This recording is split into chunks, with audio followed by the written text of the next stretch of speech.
ओम शांति। 19 मार्च 2025 बाबा की महावाक्य। मीठे बच्चे, तुम्हें इस पुरानी दुनिया, पुराने शरीर से जीते जी मरकर घर जाना है। इसलिए देह अभिमान छोड़ देही अभिमानी बनो। प्रश्न: अच्छे अच्छे पुरुषार्थी बच्चों की निशानी क्या होगी? उत्तर: जो अच्छे पुरुषार्थी हैं वह सवेरे सवेरे उठकर देही अभिमानी रहने की प्रैक्टिस करेंगे। वह एक बाप को याद करने का पुरुषार्थ करेंगे। उन्हें लक्ष्य रहता कि और कोई देहधारी याद न आए। निरंतर बाप और 84 के चक्कर की याद रहे। यह भी अहो सौभाग्य कहेंगे। ओम शांति। अभी तुम बच्चे जीते जी मरे हुए हो। कैसे मरे हो? देह के अभिमान को छोड़ दिया तो बाकी रही आत्मा। शरीर तो खत्म हो जाता है, आत्मा नहीं मरती। बाप कहते हैं, जीते जी अपने को आत्मा समझो और परमपिता परमात्मा के साथ योग लगाने से आत्मा पवित्र हो जाएगी। जब तक आत्मा बिल्कुल पवित्र नहीं बनी है, तब तक पवित्र शरीर मिल ना सके। आत्मा पवित्र बन गई तो फिर यह पुराना शरीर आपे ही छूट जाएगा।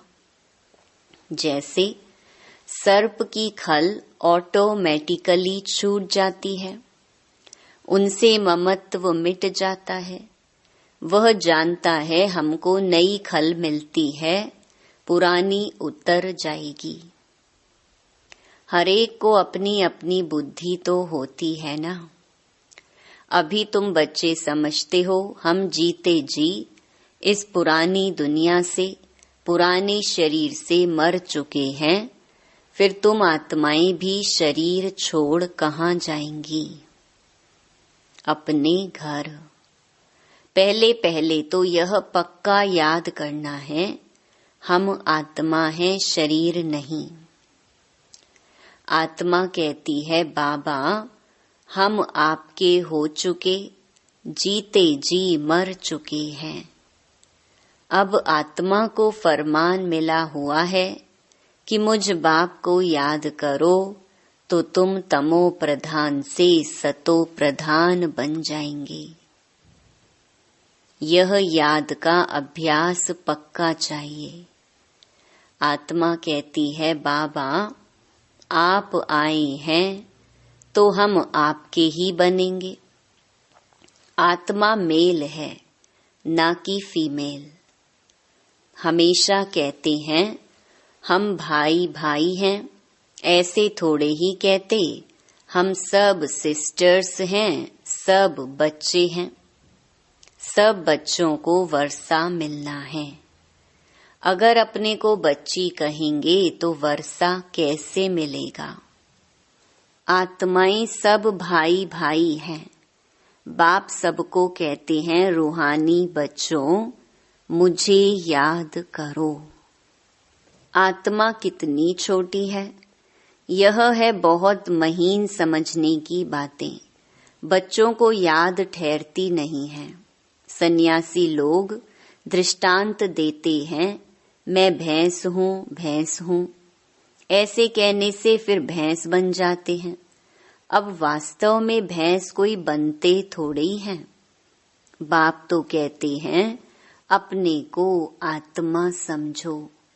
यह आत्मा और परमात्मा का ज्ञान तो कोई को है नहीं, इसीलिए ऐसी ऐसी बातें कह देते हैं। अब तुमको देही अभिमानी बनना है। हम आत्मा हैं, यह पुराना शरीर छोड़ हमको जाए नया लेना है। मनुष्य मुख से कहते भी हैं कि आत्मा स्टार है, भ्रकुटी के बीच में रहती है। फिर कह देते अंगूठे मिसल है। अब सितारा कहाँ, अंगूठा कहाँ। और फिर मिट्टी के सालिग्राम बैट बनाते हैं। इतनी बड़ी आत्मा तो हो नहीं सकती।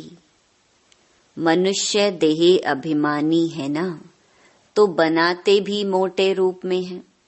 यह तो बड़ी सूक्ष्म महीनता की बातें हैं। भक्ति भी मनुष्य एकांत में कोठी में बैठ करते हैं। तुमको तो गृहस्थ व्यवहार में, धंधे आदि में रहते हुए बुद्धि में यह पक्का करना है, हम आत्मा हैं। बाप कहते हैं, मैं तुम्हारा बाप भी इतनी छोटी बिंदु हूँ। ऐसे नहीं कि मैं बड़ा हूँ, मेरे में सारा ज्ञान है। आत्मा और परमात्मा दोनों एक जैसे ही हैं। सिर्फ उनको सुप्रीम कहा जाता है। यह ड्रामा में नूंद है। बाप कहते हैं, मैं तो अमर हूँ। मैं अमर ना होता तो तुमको पावन कैसे बनाऊं? तुमको स्वीट चिल्ड्रन कैसे कहूं? आत्मा ही सब कुछ करती है। बाप आकर देही अभिमानी बनाते हैं, इसमें ही मेहनत है। बाप कहते हैं, मुझे याद करो और कोई को याद ना करो। योगी तो दुनिया में बहुत हैं। कन्या की सगाई होती है तो फिर पति के साथ योग लग जाता है ना। पहले थोड़े ही था, पति को देखा फिर उनकी याद में रहती है। अब बाप कहते हैं, माँ में कम याद करो। यह बहुत अच्छी प्रैक्टिस चाहिए। जो अच्छे अच्छे पुरुषार्थी बच्चे हैं, वह सवेरे सवेरे उठकर देही अभिमानी रहने की प्रैक्टिस करेंगे। भक्ति भी सवेरे करते हैं ना। अपने अपने इष्ट देव को याद करते हैं। हनुमान की भी कितनी पूजा करते हैं, लेकिन जानते कुछ भी नहीं। बाप आकर समझाते हैं, तुम्हारी बुद्धि बंदर मिसल हो गई है। अब फिर तुम देवता बनते हो। अब यह है पतित तमो प्रधान दुनिया। अभी तुम आए हो बेहद के बाप पास। मैं तो पुनर्जन्म रहित हूँ। यह शरीर इस दादा का है। मेरा कोई शरीर का नाम नहीं। मेरा नाम ही है कल्याणकारी शिव। तुम बच्चे जानते हो, शिव बाबा कल्याणकारी आकर नरक को स्वर्ग बनाते हैं। कितना कल्याण करते हैं। नरक का एकदम विनाश करा देते हैं। प्रजापिता ब्रह्मा द्वारा अभी स्थापना हो रही है। यह है प्रजापिता ब्रह्मा मुख वंशावली। चलते फिरते एक दो को सावधान करना है, मन मना भव। बाप कहते हैं, मुझे याद करो तो विकर्म विनाश होंगे।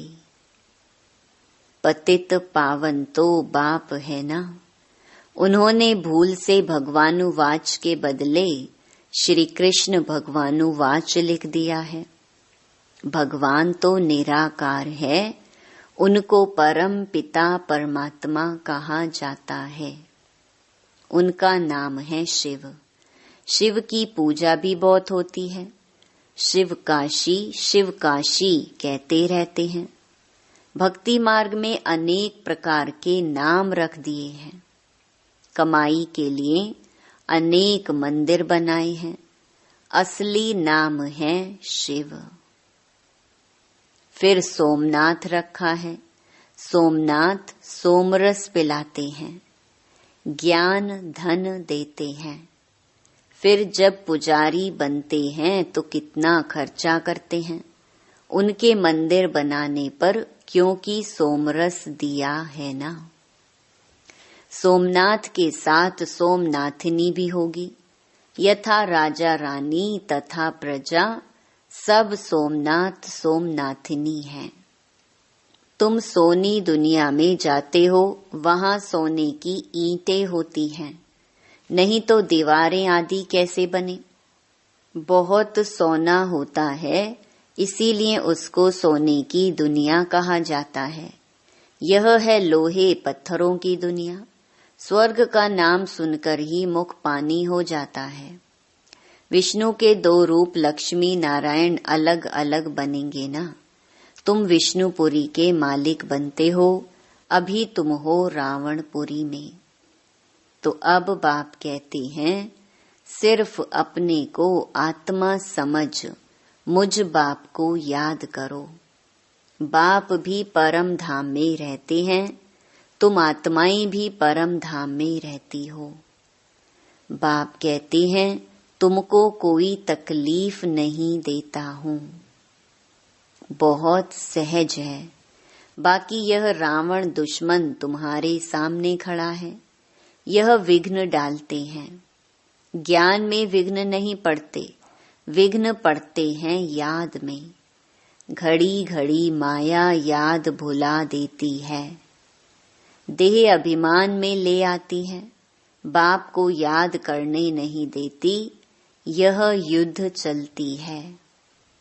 बाप कहते हैं, तुम कर्म योगी तो हो ही। अच्छा, दिन में याद नहीं कर सकते हो तो रात को याद करो। रात का अभ्यास दिन में काम आएगा।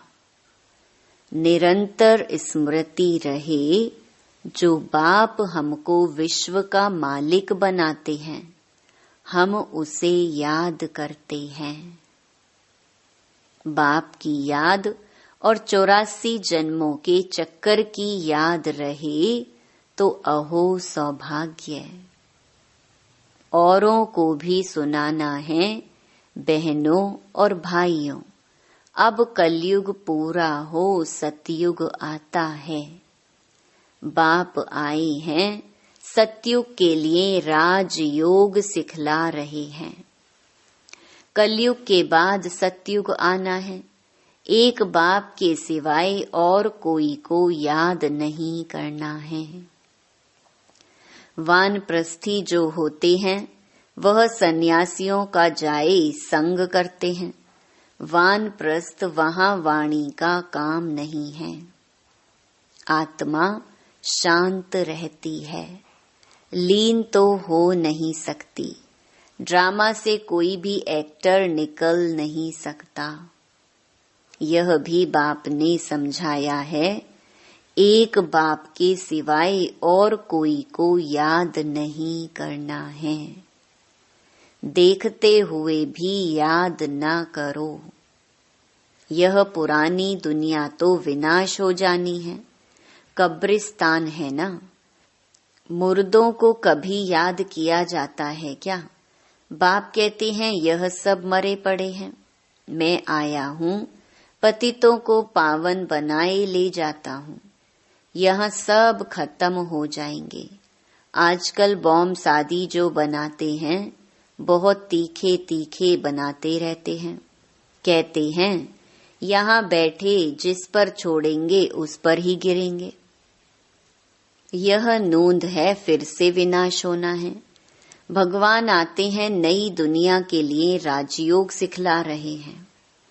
यह महाभारत लड़ाई है जो शास्त्रों में गाई हुई है।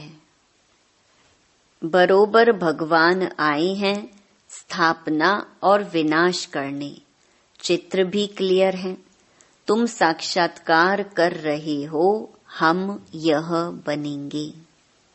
यहाँ की यह पढ़ाई खत्म हो जाएगी। वहाँ तो बैरिस्टर, डॉक्टर आदि की दरकार नहीं होती।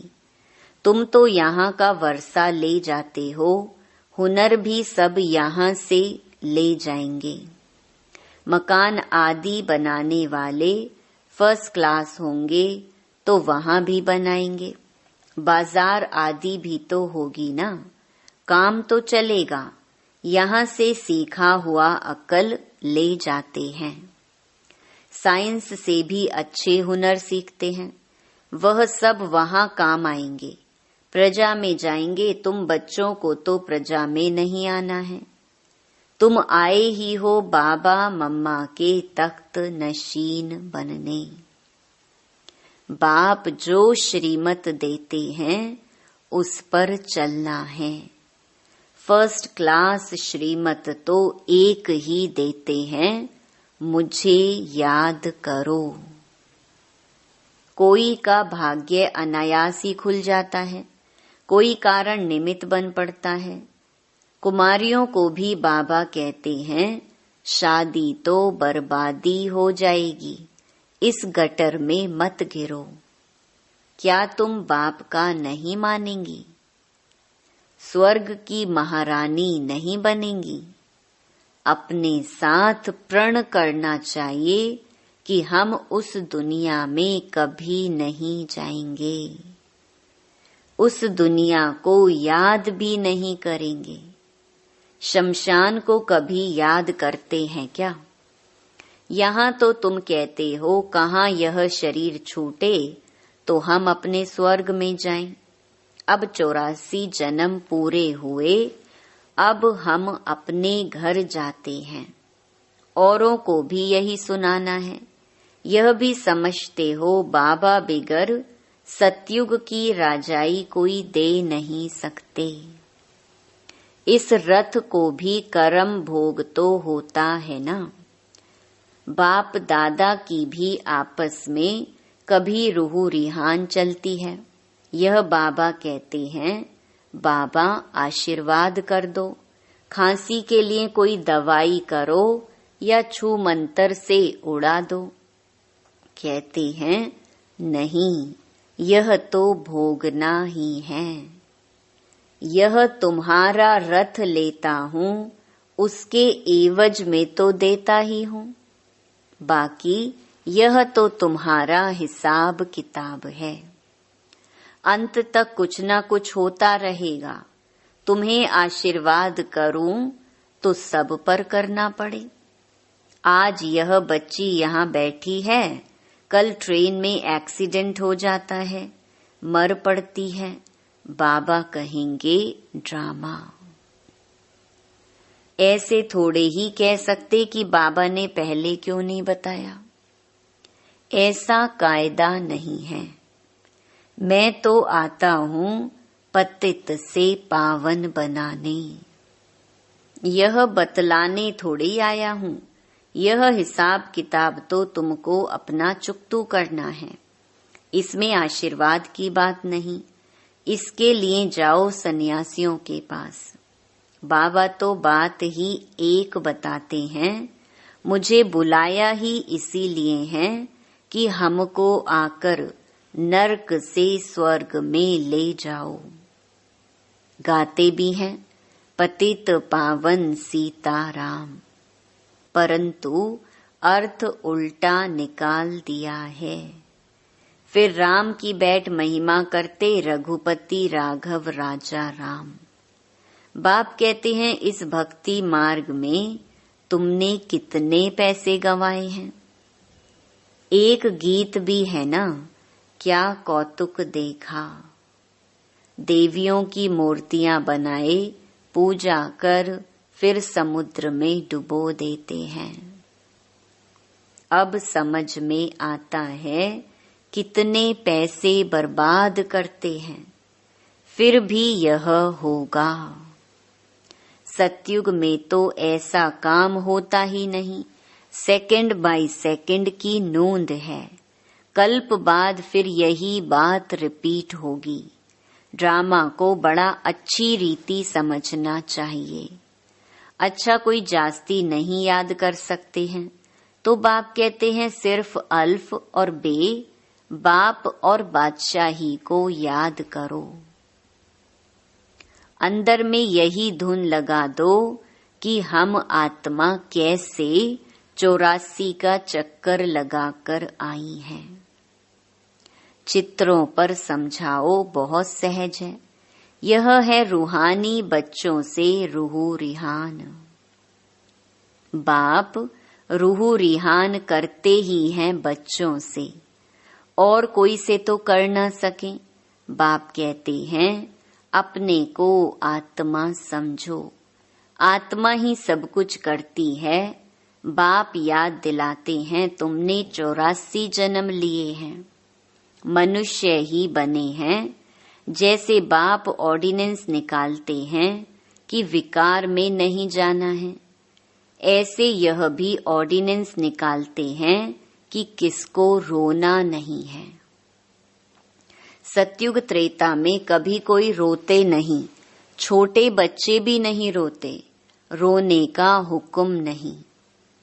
वह है ही हर्षित रहने की दुनिया, उसकी प्रैक्टिस सारी यहाँ करनी है। अच्छा, मीठे मीठे सिकी लधे बच्चों प्रति माता पिता बाप दादा का याद प्यार और गुड मॉर्निंग। रूहानी बाप की रूहानी बच्चों को नमस्ते। धारणा के लिए मुख्य सार। पहला, बाप से आशीर्वाद मांगने के बजाय याद की यात्रा से अपना सब हिसाब चुकतू करना है। पावन बनने का पुरुषार्थ करना है। इस ड्रामा को यथार्थ रीति समझना है। दूसरा, इस पुरानी दुनिया को देखते हुए भी याद नहीं करना है, कर्म योगी बनना है। सदा हर्षित रहने का अभ्यास करना है, कभी भी रोना नहीं है। वरदान, प्रवृत्ति में रहते मेरेपन का त्याग करने वाले सच्चे ट्रस्टी माया जीत भव। जैसे गंदगी में कीड़े पैदा होते हैं, वैसे ही जब मेरापन आता है तो माया का जन्म होता है। मायाजीत बनने का सहज तरीका है स्वयं को सदा ट्रस्टी समझो।